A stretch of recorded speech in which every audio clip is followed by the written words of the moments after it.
Hello, Wrestling Universe. Joey G here from Wrestling Inc., and I am joined in the City of Angels with a very special guest, the Darewolf, the master of the 450, Ring of Honor star, PJ Black. PJ, how you doing today? I'm doing great. Every day is a good day when I'm alive, so thanks for having me. Fantastic. Can I just say that I knew we were going to get along right away when I told you that I had a tiny dog, and you responded, which they're both right over here, by sending me a picture of your dog. That was just so fantastic. Oh man, he's amazing. He's changed my life for sure. I never wanted a dog.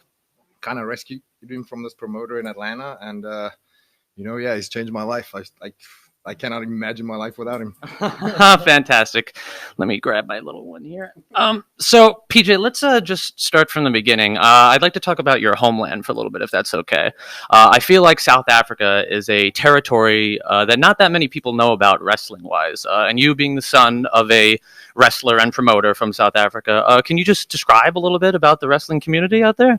Yeah, so in the 80s, early 90s, South Africa was actually an unofficial wrestling territory. Not many people know this.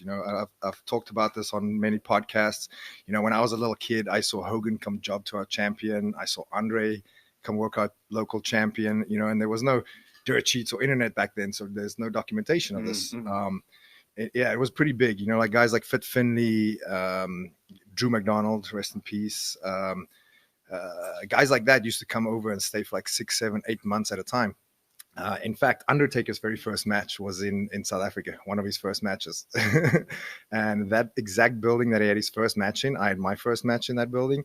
And when WWE travels to South Africa, they still run that building.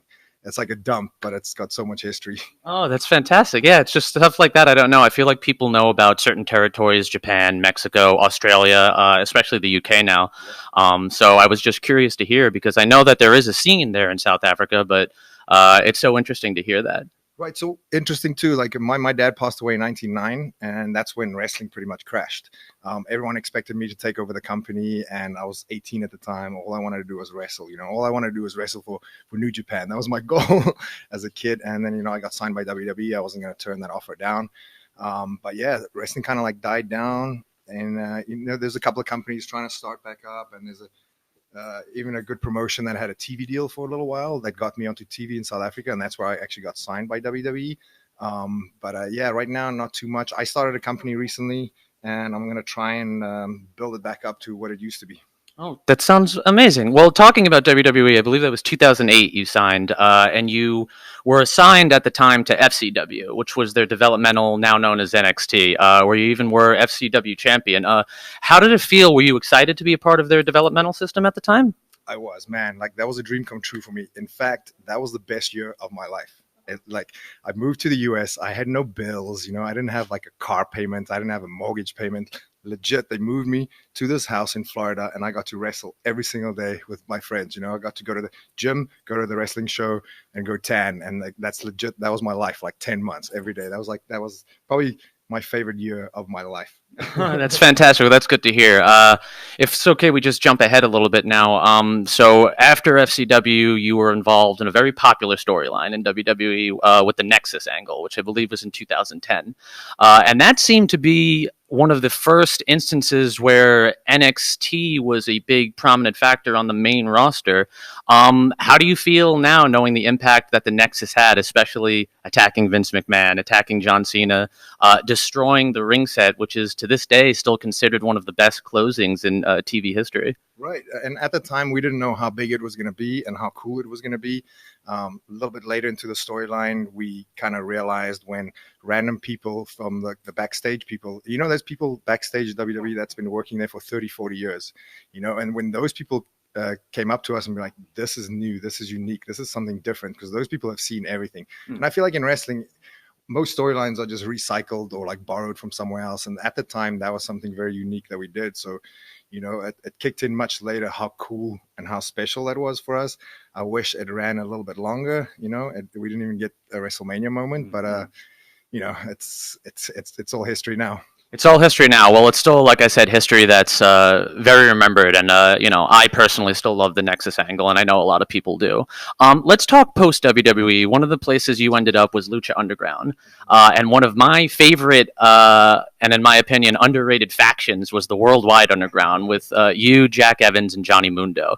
Can you talk a little bit about the faction? It seemed like you guys were just having a lot of fun together. That's exactly it. We just wanted to have as much fun as possible. We borrowed some elements from other factions that we liked, like DX, and because DX used to have a lot of fun, and some NWO stuff, and we just combined everything together. And Jack is phenomenal. Like, he's legit my favorite wrestler to watch right now. Like, we all know that he can do anything in the ring, but like, his promos are so good. His character stuff. Like, sometimes I'll stand on the apron and I'll watch him work, and he'll come for the tag in, and I'll be like, oh yeah, I'm in a match. Like, I'll just be so entertained. And obviously Johnny is on a next level. So, putting us three together, I felt like I was like the below guy that had to like prove myself. But I think we did a fantastic job. They gave us creative freedom. They let us have fun. And, in wrestling, that's very important, because fans can somehow feel that in the ring, and that's how you get emotionally attached to the characters or the storyline or whatever, and that's what makes wrestling fun for me. Oh, absolutely. And like I said, I was having a lot of fun watching it, and I think a lot of Lucha Underground fans were having a good time. And might I just say, not just because you're in my living room and I'm interviewing now, but I would definitely not call you the least of that group. I would say you were just as athletically gifted as the other two men. Talking just real quick about Lucha Underground, I'm sure you've heard, but there's some contract disputes since the show decided not to pick up for a fifth season. Did you have any issues prior to signing with Ring of Honor with contractual stipulations like some other stars did? I did. I actually don't want to get too much into it, but like, I had to get lawyers involved, and it was tough, because it was a tough decision too, because I love Lucha Underground so much, and if it ran more constantly, I would probably still be there, and most of us would. It's tough, because it's not a wrestling company. It was run like a TV show. And that's where the problem is. Once MGM acquired the full rights to it, there was a fight between MGM and El Rey Network, and that just kind of went back and forth. And then it got to do with money and lawyers and all kinds of stuff. I was lucky enough, though. I got away. After me, there was a bunch of guys who tried to get away, and then they couldn't, because the guy in charge, was the executive producer, was fired. So no one kind of knew what was going on. So I was kind of very lucky. Well, that's good. And yeah, let's talk something good about it. One of the things that I loved about Lucha Underground was the Temple, and it seemed like a very dedicated fan base. Would you agree? Totally. That was probably the most fun audience I've ever worked in front of. Like, I've worked multiple WrestleManias. I've worked big shows, pay-per-views all over the world. The Temple was the most fun, like the most electricity you could feel from the audience, and we feed off that. So like, the more they get into it, the more. That's why, like, I don't know if you watch, I mean, you probably watch some of it. Like, some of those matches are crazy. Like, some of the stuff we pull off, I watch it back and I'm like, wow, we did that. Like, it was so fun. I recall a great match that you had with the Mac. It might have even been your debut. I saw you throw him up in the air for a cutter, unlike anything I'd ever seen before. So like I said, it was one of my favorite things about that show was watching these very athletically gifted guys tell stories, different type of stories than mainstream wrestling did. Let's shift now to, you recently had a World NWA title match with Nick Aldis. How did it feel to be competing for such a prestigious title in wrestling lore? Oh man, that was awesome. And I feel like that's what I was born to do, So I feel like I'm 5 years away from my prime right now. Everyone's like, oh, but you're almost 40. I'm like, yeah. So like, my dad in his 40s did some of his best work. And I'm thinking maybe if I'm kind of like him, I'll be the same. But yeah, that was awesome. Like, I need to do more stuff like that. I just came off an injury too. So like, that was me getting reintroduced to the wrestling audience. So that was pretty cool that they had faith in me to do that. Yeah, very fun. I love Nick Aldis. I love what the NWA is doing, that 10 pounds of gold, like that old school feel, and like the storytelling on their little YouTube show. I like, that's what wrestling is about to me, So it was pretty cool for me to be a part of that. Well, I 100% agree, and I think 10 pounds of gold is definitely again a different flavor than your typical stuff. So now you're in Ring of Honor. Been signed there since March, I believe. And word had gotten around that you'd been fielding offers from other places, including back at NXT. Are you happy with your decision to go to Ring of Honor? And can you describe a little bit the creative freedoms that you've been able to have since going there? Totally happy. I'm so happy right now.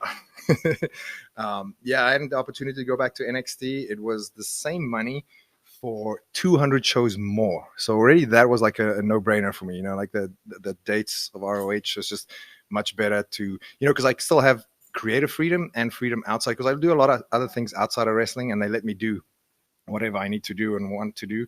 So that was good. And obviously creative freedom for in wrestling, you know, like just to be yourself, like that's very hard. I mean, I love the WWE, I'll never knock them, but sometimes a lot of the things are very micromanaged. Like, you know, like I feel like that's why the Attitude Era was so popular, because like everyone was just being themselves and everyone had creative input and like and freedom, and like, you know, every once in a while obviously Vince stepped in and was like, okay, tone it down a notch. But it's easier for him to say tone it down a notch than to say give me a little bit more. So yeah, like the creative freedom that I have, and I love the storytelling of ROH. I love the, you know, like the old school. They're trying to go back to the truth, the honor, respect, whatever, you know, code of honor, shaking hands before and after matches. And I love that. I feel like, you know, fans appreciate wrestling differently now than they did years ago. So if we can kind of bring that element back, you know, like the athletic, the sport, you know, obviously it'll always be entertainment and it's the storylines that attract us. But like you, as NXT showed, like the in-ring performance is very, very important right now. Like,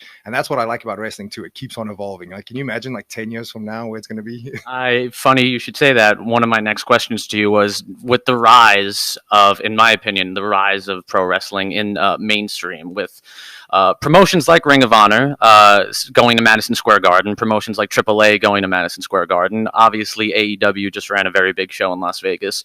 Where do you see the pro wrestling landscape in the next 5 years? I have no idea, but I'm excited. You know, like it's because of companies like AEW that a lot of guys have more options now. A lot of my friends are making way more money than they did, which is fantastic. And I feel like the popularity of wrestling has definitely grown. It's like mainstream right now. You know, it's pop culture. It's cool to be a wrestling fan again. I think it's partly to do with all the superhero movies we see, you know, the Marvel and the DC stuff, because technically we're just like live action stunt guys. We're superheroes in a way, you know, and people want to look up to that and, you know, like live vicariously through us. And, you know, like we have a great fan base at ROH, but in Lucha Underground, we had a completely different fan base. Like we used to do like these festivals, for example, and people would come up to me and be like, "Oh yeah, you're that guy from the Lucha show." They had no idea about wrestling or anything like that. They just love the show because of the characters and stuff like that. And you know, like we made people that watched Breaking Bad and like shows like that got addicted to Lucha Underground, and then those people started watching WWE and AEW and ROH and stuff like that. So we created new fans, which is awesome. Awesome, which that's what wrestling and storytellers should do. And I've always considered, like I said, the work that you did both in Lucha Underground and especially now in Ring of Honor, some of the best storytelling that I've seen. Let's end with some fun stuff. You're in Ring of Honor now, and Ring of Honor's roster, in my opinion, is probably just as talented as it's ever been. You got guys like Roosh, you got guys like Bandito, you got guys like Shane Taylor, Jeff Cobb. The list goes on. You obviously know who you work with. Who's one of the guys or guys you are looking forward most to standing across the ring from? It's funny you say that, because people ask me this all the time and it changes every week. Like this was actually a key factor of me signing with ROH. I looked at the roster and I was like, yeah, I can have great matches with all of these people, you know? So that was like a no-brainer for me. And the owner of ROH the other day, he's like, how do you get all these marquee matches? I'm like, come on, man, that's why you signed me. You know, last week I worked Jeff Cobb, I worked Bandito multiple times, Roosh multiple times, you know, and those are the top three guys for me, I think. But not to discredit any other roster. I mean, Jay Lethal is fantastic. Dalton is amazing. You know, our current champion right now, Matt Taven, he's awesome. I'd love to work with him in the future. I think he's doing a fantastic job as a champion. What a great heel. So much fun to watch. Yeah, top to bottom, the roster is just great, man. I'm really looking forward to this year. And, you know, they give me creative freedom. Like the last three pay-per-views that we worked, they gave me time. They were like, just do your thing. And I feel like the office now has a lot of faith in me, if that's a correct way of putting it. And yeah, I'm just excited for the next couple of loops coming up. That's great. Last question, and then we can let our dogs really have a good time.